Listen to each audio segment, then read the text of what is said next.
Hello viewers, నేనైతే మరో సరికొత్త రెసిపీతో మీ ముందుకు వచ్చేసాను. అదేంటంటే మనం ఇంట్లో ఉప్మా చేసినప్పుడు మిగిలిపోతుంది. సో, ఆ ఉప్మాని ఎందుకు వేస్ట్ చేయడం అని చెప్పేసి దాంతో నేనైతే ఓ సరికొత్త రెసిపీ చేసేస్తున్నాను. సో, చూసేయండి. అదేంటంటే ఉప్మా కూడా మనం సన్న రవ్వ ఉప్మా కాదు, లాప్సీ రవ్వ అంటారు కదా, దొడ్డు రవ్వ, గోధుమ రవ్వ ఉప్మా తీసుకోవాలన్నమాట.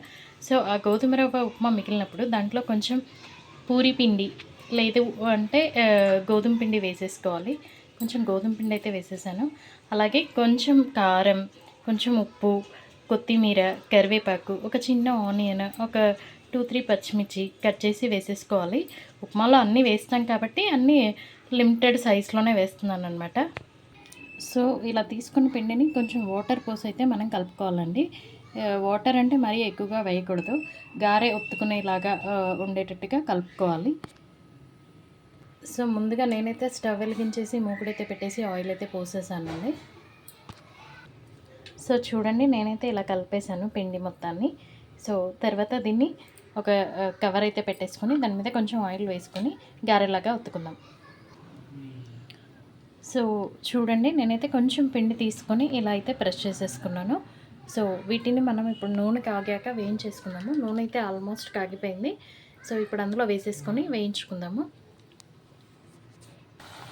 చూడండి, నేనైతే వేసాను ఇందులో. ఇవైతే కొంచెం సేపు మీడియం ఫ్లేమ్లోనే పెట్టి వేయించుకుందాము. చూడండి, ఆల్మోస్ట్ ఫ్రై అయిపోయాయి. సో, ఇప్పుడు వీటిని మనం తీసేసుకుందాం.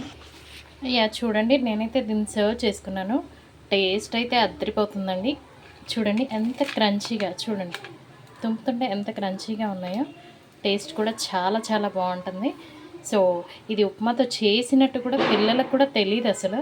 సో, మార్నింగ్ ఉప్మా చేస్తే ఈవినింగ్ వరకు పిల్లలకు స్నాక్స్ ఏమైనా చేయాలి అనుకుంటారు కదా. సో, ఈ స్నాక్స్ని అయితే ట్రై చేయండి. నేనైతే మా పిల్లలకి ఈ స్నాక్స్ చేసి పెడతాను. చాలా ఇష్టంగా అయితే తింటారు. సో, మీరు కూడా ట్రై చేసేయండి. మా రెసిపీ మీకు నచ్చినట్లయితే సో ఎలా ఉందో ట్రై చేసి కామెంట్ చేసి చెప్పండి. అలాగే మన ఛానల్ని విజిట్ చేయని వాళ్ళు ఎవరైనా ఉంటే మన ఛానల్ని విజిట్ చేసేయండి, సబ్స్క్రైబ్ చేసేయండి, లైక్ చేయండి, ఫాలో చేయండి, షేర్ చేయండి, సబ్స్క్రైబ్ చేసేయండి. Thank you.